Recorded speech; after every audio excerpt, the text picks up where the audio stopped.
Hey guys, tonight we begin with a topic the history books usually whisper about but never quite explain. What did Roman prostitutes actually do all day, and perhaps more importantly, what does their daily life reveal about the city that claimed to be the pinnacle of civilization? So before you get comfortable, take a moment to like the video and subscribe, but only if you genuinely enjoy what I do here, and let me know in the comments where you're tuning in from and what time it is for you. It's always fascinating to see who's joining us from around the world. Now dim the lights, maybe turn on a fan for that soft background hum, and let's drift together into the quieter corners of Roman life. The city of Rome woke not with the quiet grace of birdsong, but with the heavy shuffle of sandals on cobblestones. At dawn, the Forum was still cloaked in a cool mist, as if reluctant to reveal its daily chaos too soon. Bakers stoked their ovens, the faint scent of fresh bread mingling with smoke from last night's extinguished hearths. Water sellers clattered amphorae against stone fountain, and somewhere in the shadows of narrow alleys, the women whose lives would never be carved into marble began their day.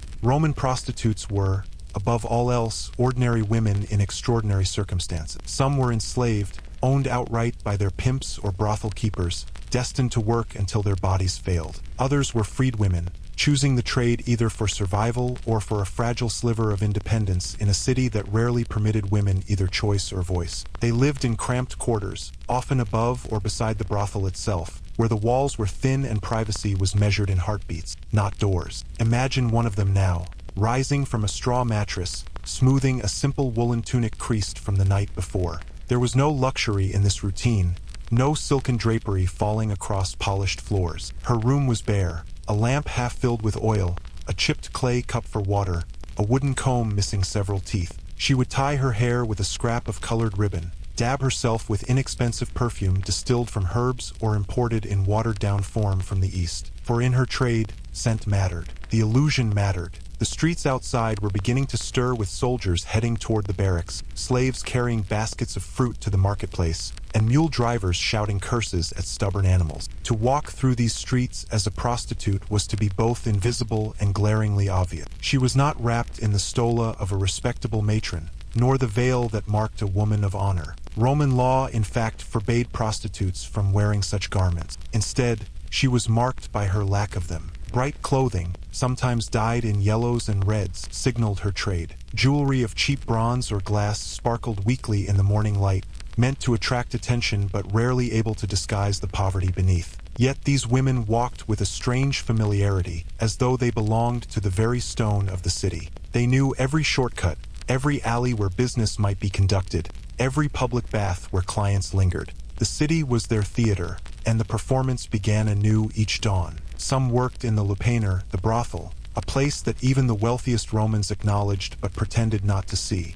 The word itself, lupanar, comes from lupa, meaning she-wolf, a cruel nickname Romans used for prostitutes. The buildings were marked with paintings or carved signs, so no citizen could claim confusion about what went on inside. A carved phallus over the doorway was not decoration, it was an advertisement. And so, at dawn, the women inside prepared themselves for the day ahead. Others, however, never entered a brothel. Streetwalkers waited at crossroads or near taverns. Their workplaces were doorways, staircases, or curtained alcoves rented by the hour. They lived by instinct, by recognizing which approaching footsteps belonged to a man willing to pay, and which belonged to a guard or thief better avoided. There was no glamour here, despite later romanticized tales of courtesans and their whispered influence in palaces. Most Roman prostitutes lived lives closer to hunger than luxury. Payment could be as little as a loaf of bread, a cup of wine, or a few copper coins. Some days there was enough to eat, some days there was not. And yet, they endured, each morning rising again to face the stone city that cared little for their survival. As the sun climbed higher, golden light spilled across the rooftops, warming the temples and filling the Forum with color. By this hour, the prostitutes were already part of the city's rhythm, passing soldiers on leave, catching the eye of merchants, negotiating in hushed tones outside taverns. They were not hidden. Rome had no need to hide them. The empire that prided itself on order and morality also tolerated, even regulated, its prostitutes. They were required to register with the authorities, to pay taxes like merchants, as though intimacy itself were simply another commodity for sale. And in Rome, almost everything was for sale. Consider the irony. A society that exalted matrons as paragons of virtue and family honor also accepted that men of every class, from senators to slaves, would frequent prostitutes without scandal. The shame lay not in visiting, but in being one. And so the city's most marginalized workers walked through the forum, passed by marble statues and gilded temples, carrying within themselves both the weight of survival and the knowledge that history would rarely speak their names. As morning turned to noon, the city grew louder, harsher. Yet those first hours of dawn revealed the strange duality of Roman prostitution, both seen and unseen, both accepted and despised. The streets at dawn were not merely stone and shadow. They were corridors of quiet resilience, where women prepared themselves to face another day in an empire that required them but refused to honor them. And so, as you imagine Rome stirring awake, the hum of voices blending with the clatter of hooves, think also of those figures slipping through the mist, ribbons tied in their hair, perfume lingering faintly in the cool air, sandals worn thin from endless walking. They were part of the empire's daily pulse, unnoticed by historians who preferred to write of emperors and battles. But they were there, every dawn, walking into a day that belonged to everyone but themselves. If you imagine the life of a Roman prostitute, perhaps your first thought is of dim lamplight, shadows dancing across painted walls, and whispered transactions tucked away in the corners of a sprawling city. But what most people forget is that even the so-called oldest profession came with mornings. Yes, mornings with all their stubborn realities. And in Rome, mornings were rarely kind. The sun rose early over the tiled rooftops, spilling gold into narrow alleys that smelled more of yesterday's wine than fresh bread. Prostitutes, meretresses in Latin,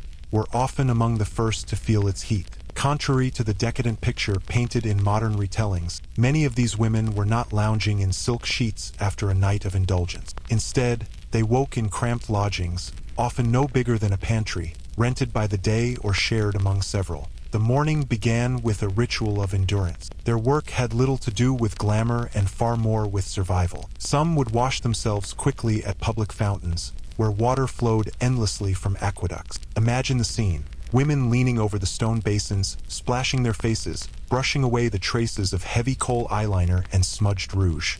Around them, bakers hauled bread, potters carried wares, and children darted between stalls. It was less a moment of privacy and more an act of necessity performed in plain sight. There were no leisurely breakfasts in bed. Food was whatever could be snatched from the street vendors, a hunk of barley bread, perhaps a handful of olives, or if fortune allowed, a bit of cheese. The energy needed for the day came not from feasts but from the sheer will to endure another round of work. And then came the preparation. The Romans were nothing if not theatrical, and appearance mattered. Prostitutes painted their lips red with pigments derived from iron oxide, lined their eyes with soot or imported coal, and dusted their faces with powders to achieve a pale sheen, something wealthier women also imitated.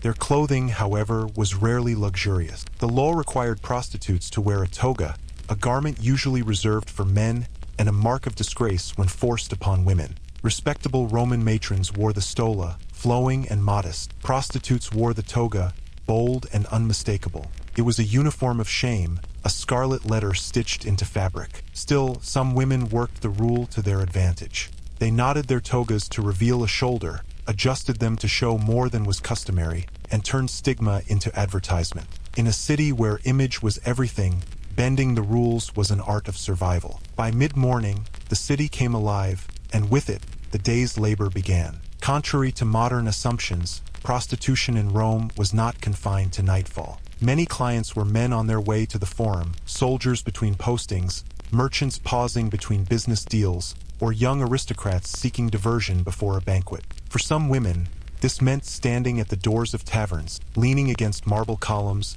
or calling softly from shadowed doorways. Others worked in brothels, lupanaria, identified by their crude frescoes and narrow, cell-like chambers where a single bed of straw and a curtain sufficed. Imagine the rhythm of the day, the shuffle of sandals on stone, the clinking of coins, the hushed negotiations. Prices varied wildly. Some services cost as little as a few copper asses, the price of a loaf of bread, while others, depending on beauty or reputation, commanded more. For many, however, the transaction was quick, perfunctory, and often mechanical. Yet the day of a prostitute was not solely defined by transactions. There were stretches of waiting, of boredom heavy as the Roman heat. Women leaned against doorframes, watching the flow of people, senators in their pristine white togas, slaves carrying amphorae, beggars rattling bowls. It was a theater of human movement, and they were both participants and spectators. Occasionally, moments of camaraderie flickered between them. Prostitutes shared stories,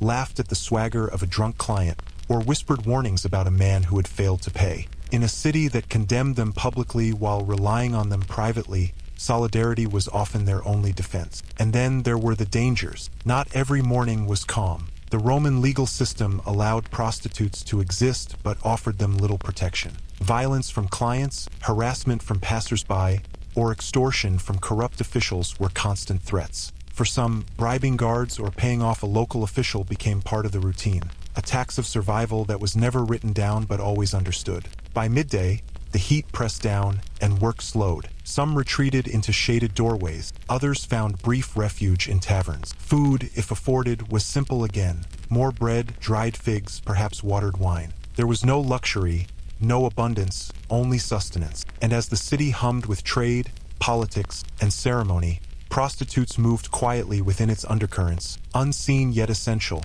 condemned yet indispensable. What is striking about their mornings is not just the monotony or hardship, but the normality of it all. They woke, ate, dressed, endured, and worked, just as anyone else in Rome did, only under harsher scrutiny. Their mornings were not worlds apart from the baker kneading dough, the mason mixing mortar, or the slave hauling stones. But unlike those trades, theirs was cloaked in moral judgment, marked by law and immortalized in gossip. And so the day stretched forward. Each morning was a reminder that for prostitutes in Rome, survival was not achieved through scandal or pleasure, but through routine. The face painted at dawn was not a mask of seduction. It was a shield against the world. As the sun rose higher, they readied themselves for the rest of the day, bracing for clients, for dangers, for the endless balancing act between shame and necessity. And in this way, we begin to see the truth. The life of a Roman prostitute was not a never-ending night of passion, but a daily grind. A cycle of waking, working,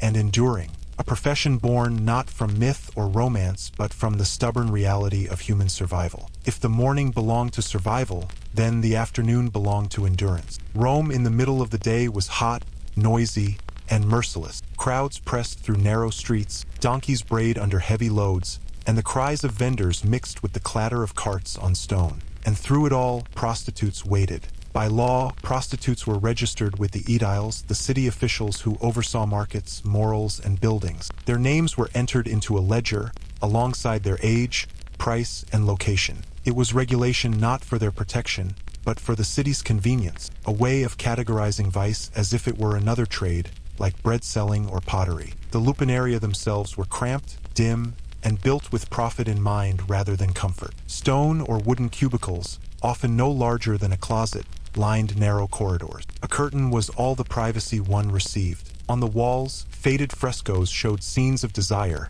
a crude advertisement of what was sold inside. The air smelled of oil lamps, sweat, and smoke from nearby kitchens. For some prostitutes, the afternoon was spent idling, waiting for the next knock at the curtain. Others walked the streets, their togas adjusted to be unmistakably provocative, draped loosely across one shoulder or tied high at the thigh. The toga, meant as a badge of shame, became a form of advertising. Clients came in many forms: soldiers, freedmen, traveling merchants, even young aristocrats too impatient for the slow courtship of noble women. Some were sober, some were loud with drink, some were cruel. There was little choice in who arrived. Work was taken as it came.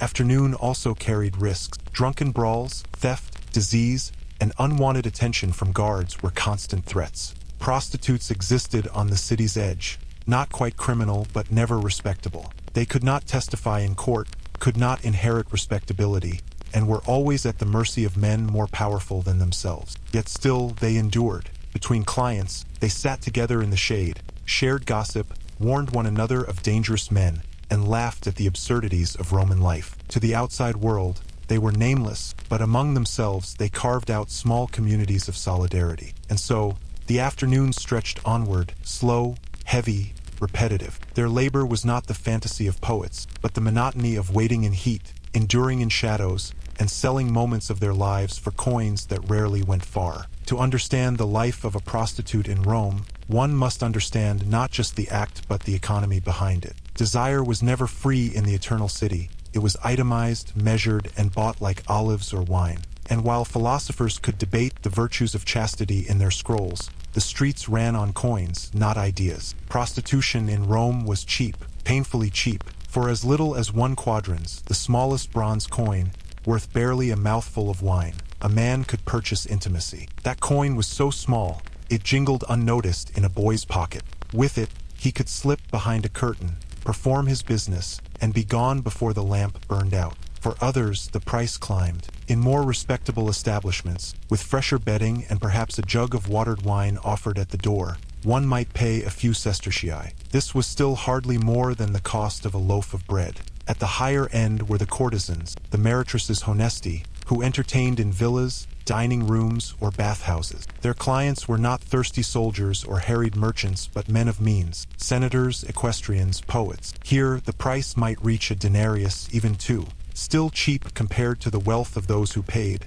but enough to lift these women from the filth of the lupanaria. Yet, however high the fee, the coin rarely stayed in a prostitute's hand for long. Many worked under linons, pimps who demanded a share, sometimes all, of the earnings. Others rented their cramped rooms, paying landlords who understood the profitability of vice. And taxes existed, of course. Rome, being Rome, taxed pleasure. The vectigal ex capturis was a levy on prostitutes, ensuring even the poorest women contributed to the empire's coffer. The empire consumed their bodies and then consumed their coin. But beyond the numbers, there was something humiliating in how money reduced everything. The poet Martial once mocked women by setting prices for their services, as if desire itself could be weighed in bronze. To men like him, prostitutes were not people but curiosities, cheap, common, disposable. A quadrans for her, a sestertius for her, like counting olives at the market. Still, money was survival. Quadrans could buy food for a child. A few sestertii could pay for oil, bread,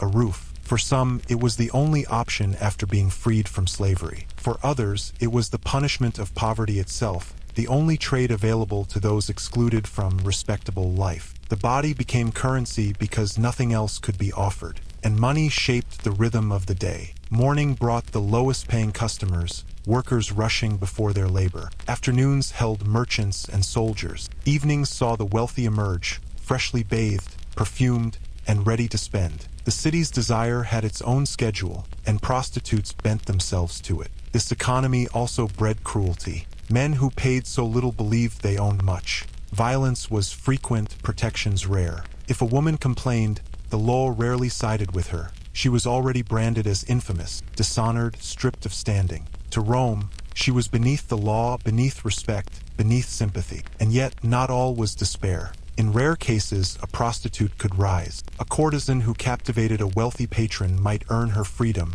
a villa, even an inheritance. Some left behind epitaphs carved in marble, proof that they had lived not just as shadows in the night, but as women remembered. These were exceptions, not the rule, but they offered a glimpse of what might have been, a life not measured entirely in coins. The irony of Roman prostitution was that it sat at the very heart of the city's daily rhythm, and yet those who lived it were cast outside of dignity. Senators who passed laws against immorality visited brothels themselves. Philosophers who extolled virtue walked past lupanaria on their way to lecture halls. The empire that prided itself on order thrived on hypocrisy. And so, the price of desire was never just bronze or silver. It was the cost of identity, dignity, and safety. Prostitutes gave more than their bodies. They surrendered their standing in the city, their chance to be anything else. All for a coin that clinked lightly in the palm, passed too quickly from one hand to another. This was the cruel arithmetic of Rome. Pleasure was cheap. Humanity was expensive. If one wished to buy desire in Rome, there was never a shortage of locations. Prostitution did not hide in shadows. It sprawled openly through the city, carved into its stones, painted onto its walls, even tucked into the sacred corners of temples. The eternal city was, in truth, eternally available. The most famous were the lupanaria, the wolf dens, as the Romans called their brothel. The name came from lupa, she-wolf, but in common tongue it also meant prostitute. These were not grand establishments, but cramped, damp little warrens. Imagine narrow stone rooms, sometimes no larger than a cupboard, each with a raised bed built of brick and covered with a mat or straw. Privacy was a luxury, so doors were often nothing more than curtain. One client could hear another only feet away. The air was thick with oil smoke, sweat, and hurried voices. On the walls, crude paintings depicted what was available, a primitive menu written in flesh and brush. These brothels were not tucked out of sight. Many sat near the forum, near marketplaces, near the very arteries of Roman life. Men could step out from buying fish and, within minutes, step into a room where another kind of transaction awaited. Prostitutes advertised themselves openly at the doors, calling out, gesturing, sometimes wearing clothing that revealed just enough to make intentions clear. But the lupaneria were not the only stage. The thermae, the great public baths, doubled as fertile grounds for more intimate negotiations. Beneath the marble halls and steaming pools, hidden chambers allowed arrangements to take place. Bathhouses were Rome's great equalizer. Senators, soldiers, slaves, and prostitutes all mingled in their steamy corridors. The heat softened boundaries, the steam hid glances, and a coin could pass as discreetly as a towel. Then there were the streets, the great arteries of Rome, where women, and sometimes men, stood in doorways, corners, or balconies. By night, the torchlight flickered against painted signs that left little to imagination. Graffiti announced prices, services, and names. Men walking home from taverns could not avoid the voices calling out to them. Prostitutes often painted their faces with bright rouge, not just for allure, but to be seen clearly in the shadows. Some even dyed their hair blonde with wigs of German origin, a fashion that marked them as women for sale. Perhaps the most curious places of all were the temples. While not officially sanctioned, it was common for prostitutes to work near shrines, capitalizing on the steady flow of worshippers. Venus, goddess of love, was often invoked ironically. For some, a visit to a temple ended not in prayer but in purchase. To Romans, there was little contradiction. The gods were everywhere, so too was desire. For the wealthy, more luxurious arrangements existed. Courtesans entertained in private villas, where couches, wine, and music softened the exchange. These were the so-called respectable prostitutes, women who could recite poetry, strum a lyre, and entertain as well as seduce. They offered not just flesh, but the illusion of refinement. To spend a night in such company was to pretend that vice had been transformed into art. Even more scandalous were the performances in arenas and theaters. Prostitutes sometimes appeared as actors in erotic plays or gladiatorial games, their bodies displayed for spectacle before being led away for private encounters. Roman entertainment blurred the line between performance and prostitution, between public amusement and private transaction. But wherever they stood, brothel, bath, street, temple, or villa, the prostitutes of Rome shared one truth. Their work was woven seamlessly into the fabric of daily life. There was no pretending it was rare, no hypocrisy that it was secret. Everyone knew, and nearly everyone at some point participated. Senators who thundered about morality in speeches walked past the brothels with barely a pause. Husbands who locked away their wives in strict modesty visited street prostitutes without shame. Rome's greatness was built on contradictions, and nowhere was the hypocrisy more blatant than here. The places themselves tell us much about Roman priorities. Brothels carved beside forums, bathhouses mixing business with pleasure, temples hosting sacred and profane under the same roof. This was not a civilization that compartmentalized. It was one that consumed everything, even sanctity, and bent it to its appetites. For the prostitute, however, the location dictated her worth. A woman in a dingy lupanar earned a quadrans. One in a villa could earn a denarius. One in a bathhouse earned discretion. One in a temple earned irony. Geography shaped value, and value shaped survival. And so, the city itself became a map of desire. From the narrowest alley to the grandest marble hall, Rome was alive with places where lust was not only satisfied but enshrined. Everything in Rome had a price. Bread, wine, a loaf, a life, and of course love, or at least its rented shadow. Prostitution, like any other Roman enterprise, operated on a sliding scale of economy. The question was never whether you could afford it, but what your coin could buy. At the very bottom of the hierarchy was the quadrans prostitute. A quadrans was a bronze coin, small enough that even a beggar might occasionally possess one. For this coin, a man could enter a lupanar, duck behind a curtain, and be finished before his wine had time to cool. These were the women of the lowest brothels, working in cramped rooms with straw mats, their bodies treated as cheaply as the coin itself. Privacy was a fantasy, tenderness an impossibility. The transaction was mechanical, hurried, as brief as the flicker of an oil lamp. Slightly higher stood the denarius women, who earned the silver coin that paid soldiers and bought a good day's food. These women worked the streets, bathhouses, and better brothel. They were visible, loud, painted, and persuasive. Their price allowed them to eat better, perhaps even own a few fine clothes or ornaments. Yet they still bore the stigma of infamy, the Roman legal brand that marked them forever as socially dead. Above them were the courtesans, who blurred the line between mistress and prostitute. These women could command far more than a coin tossed at their feet. To be entertained by such a courtesan was not simply to be satisfied physically, but to be dazzled. They recited poetry, quoted Virgil, played instruments, and conversed with wit. For these women, their price was not simply their body, it was the performance of refinement. Their patrons were senators, merchants, and the wealthy elite, men who wanted to believe they were not merely buying pleasure, but culture. These courtesans could secure gifts of jewelry, clothing, even houses. They could, for a time, live almost as queens of vice. And yet, even at the highest levels, the exchange was fragile. A courtesan's fortunes depended entirely on her patron's whims. One lost protector, one scandal, one sign of aging, and she might fall swiftly down the ladder, from silk sheets to straw mats, from villas to alleys. The price of desire was unstable, its currency as fleeting as the act itself. But money did more than determine the worth of the prostitute. It shaped the act itself. Roman graffiti and surviving records show that different services carried different fees. A kiss, surprisingly, could cost more than intercourse. Why?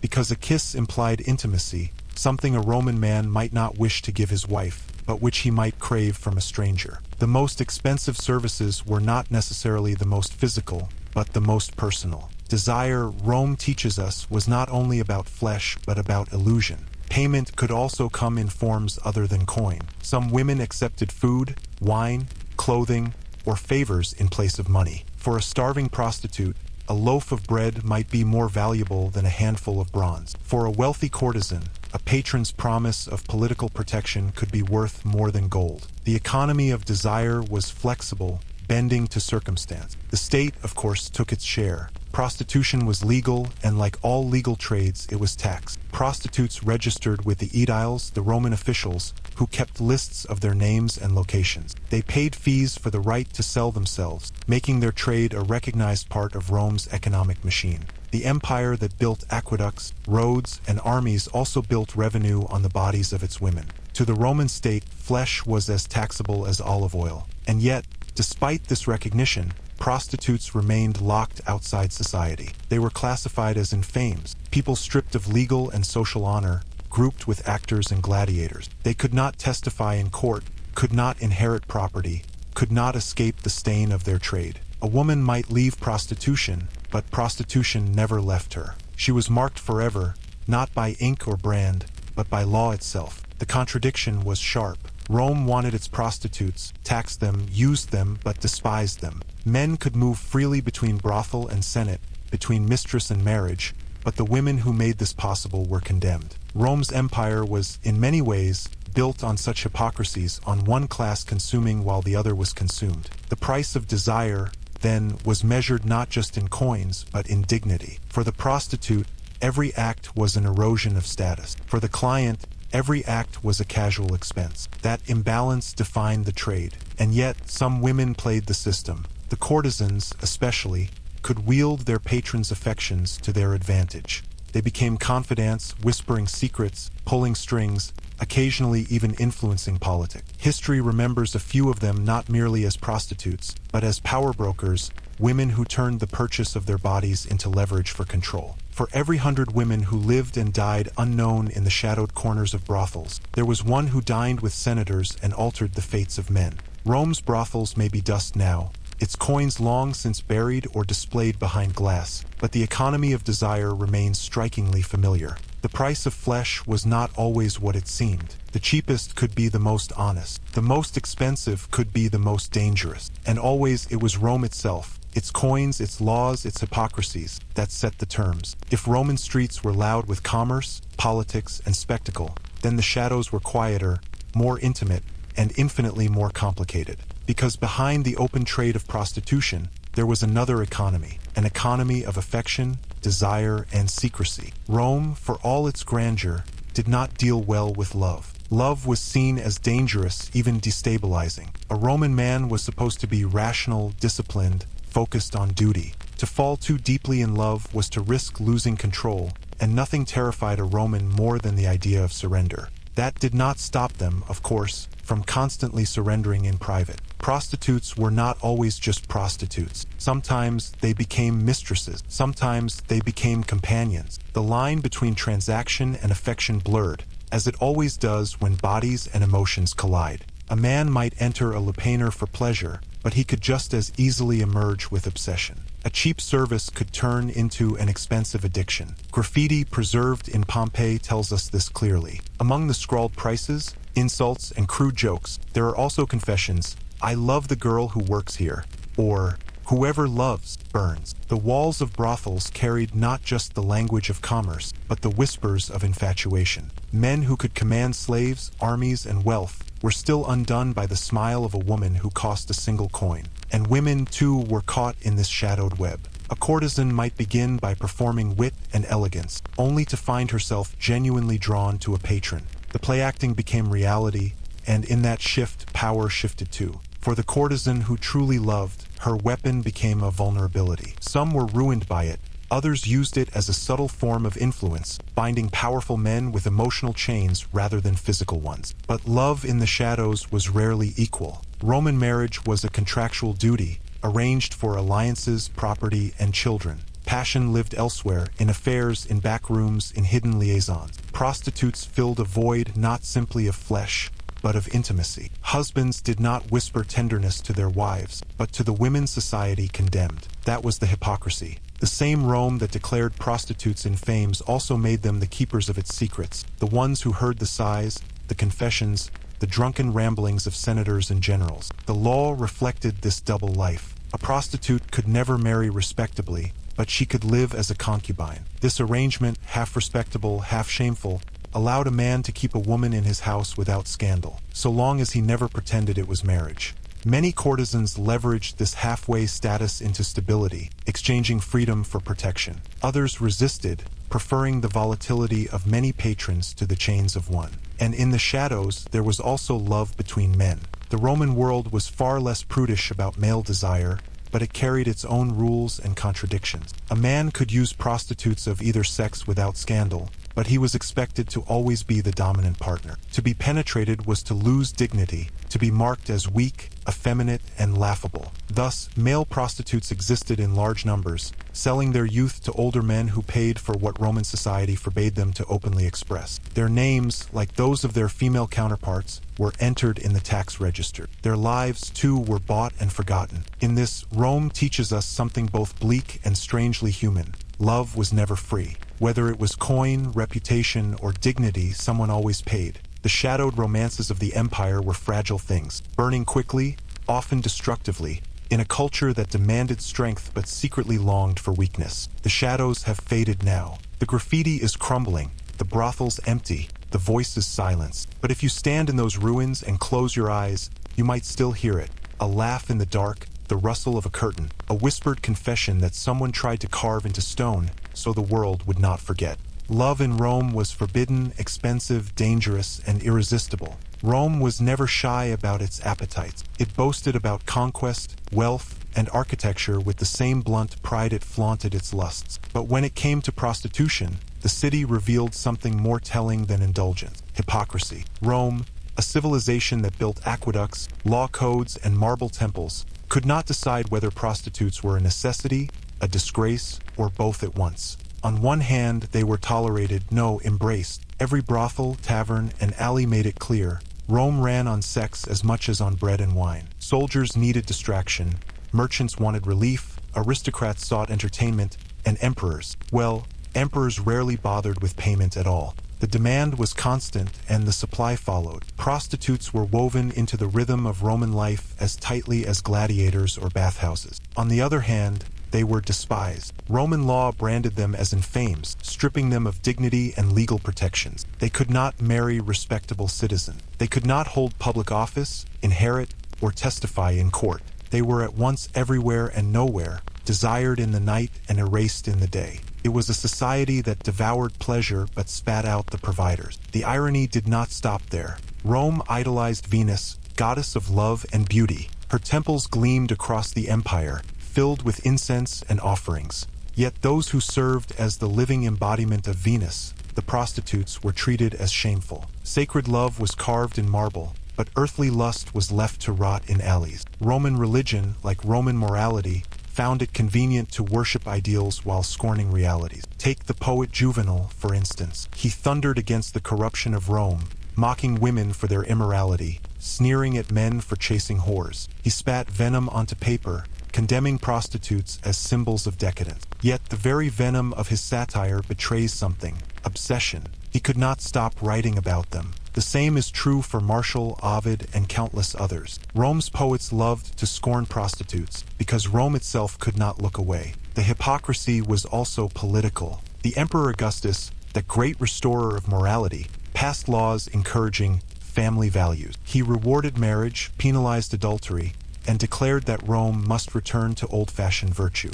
At the very same time, he regulated brothels and taxed prostitutes. In other words, Rome wanted you to marry a respectable wife, but it also wanted its cut of your visits to the lupanar. It was a morality with one hand outstretched and the other digging into your coin purse. And then there was the double standard. Men who visited prostitutes were rarely judged. A husband could walk into a brothel, pay a few coins, and still be considered honorable. But a woman who did the same, whether by choice or compulsion, was tainted for life. Her name, once recorded on the state's register of prostitutes, could never be erased. Rome's men could sin freely, but Rome's women could not recover. It was not morality, it was control. In the upper classes, hypocrisy reached absurd heights. Senators condemned prostitutes publicly, railing about moral decay, while privately keeping mistresses or visiting courtesans. The philosopher Seneca, with his stern Stoic teachings, advised men to avoid indulgence, yet even he hinted at Rome's unavoidable temptations. Cicero, that defender of republican virtue, casually admitted that young men should not be blamed for visiting prostitutes. And emperors? Their scandals filled entire histories. Tiberius retired to Capri with a harem. Caligula paraded noblewomen through his palace like prostitutes. Nero dressed in disguises to stalk tavern. These were Rome's rulers, men who legislated morality by day and mocked it by night.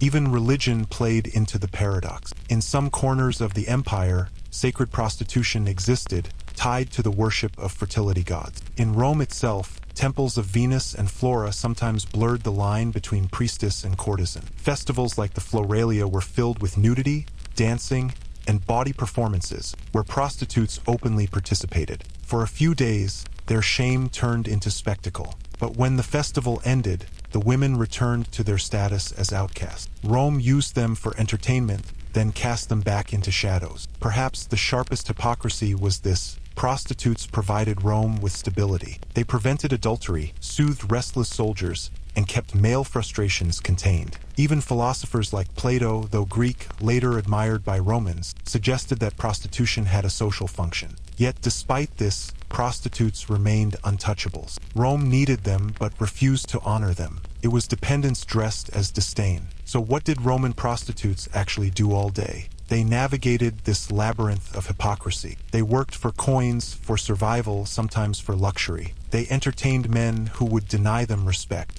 They paid taxes to a state that branded them dishonorable. They embodied Venus while being shunned as sinners. And perhaps, in their silence, they understood Rome better than Rome understood itself. Because Rome was not built only by emperors and generals. It was built by contradictions, by walls that could hold water but not morality, by men who preached virtue while buying pleasure, by women whose bodies carried the weight of empire, unseen and unpraised. In its hypocrisy, Rome revealed its truth. Power mattered more than principle, desire more than dignity. And that is why prostitution was not just tolerated, but indispensable. Not because Rome loved its prostitutes, but because Rome loved itself too much to live without them. Rome was never shy about its appetites. It boasted about conquest, wealth, and architecture with the same blunt pride it flaunted its lusts. But when it came to prostitution, the city revealed something more telling than indulgence: hypocrisy. Rome, a civilization that built aqueducts, law codes, and marble temples,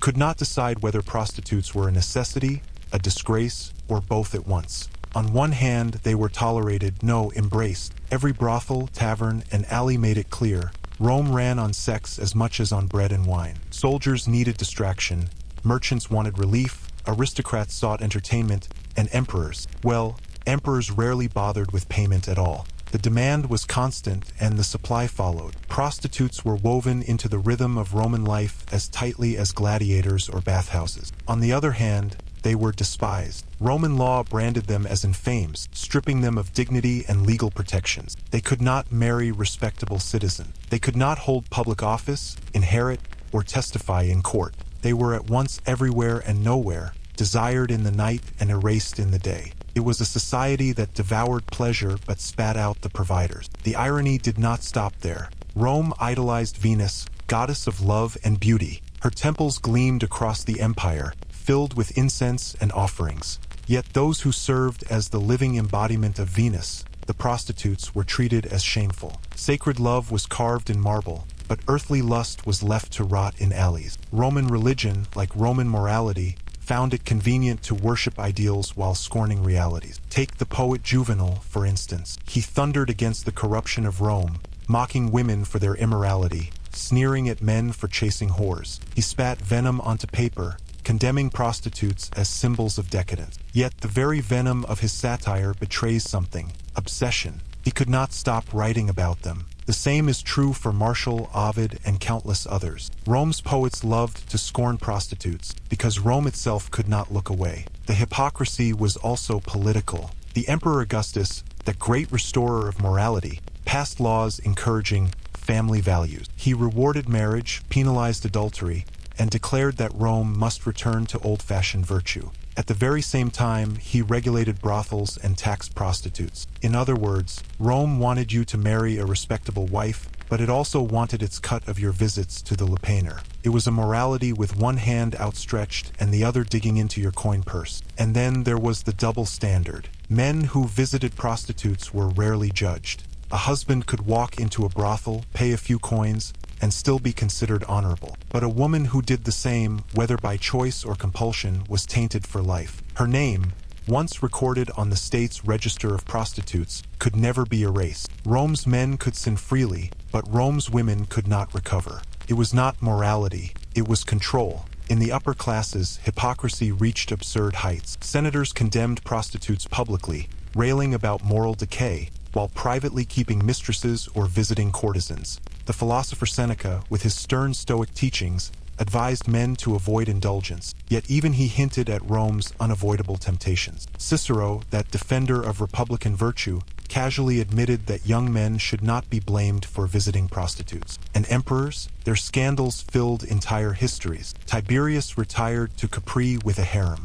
Caligula paraded noblewomen through his palace like prostitutes. Nero dressed in disguises to stalk tavern. These were Rome's rulers, men who legislated morality by day and mocked it by night. Even religion played into the paradox. In some corners of the empire, sacred prostitution existed, tied to the worship of fertility gods. In Rome itself, temples of Venus and Flora sometimes blurred the line between priestess and courtesan. Festivals like the Floralia were filled with nudity, dancing, and body performances, where prostitutes openly participated. For a few days, their shame turned into spectacle. But when the festival ended, the women returned to their status as outcasts. Rome used them for entertainment, then cast them back into shadows. Perhaps the sharpest hypocrisy was this: prostitutes provided Rome with stability. They prevented adultery, soothed restless soldiers, and kept male frustrations contained. Even philosophers like Plato, though Greek, later admired by Romans, suggested that prostitution had a social function.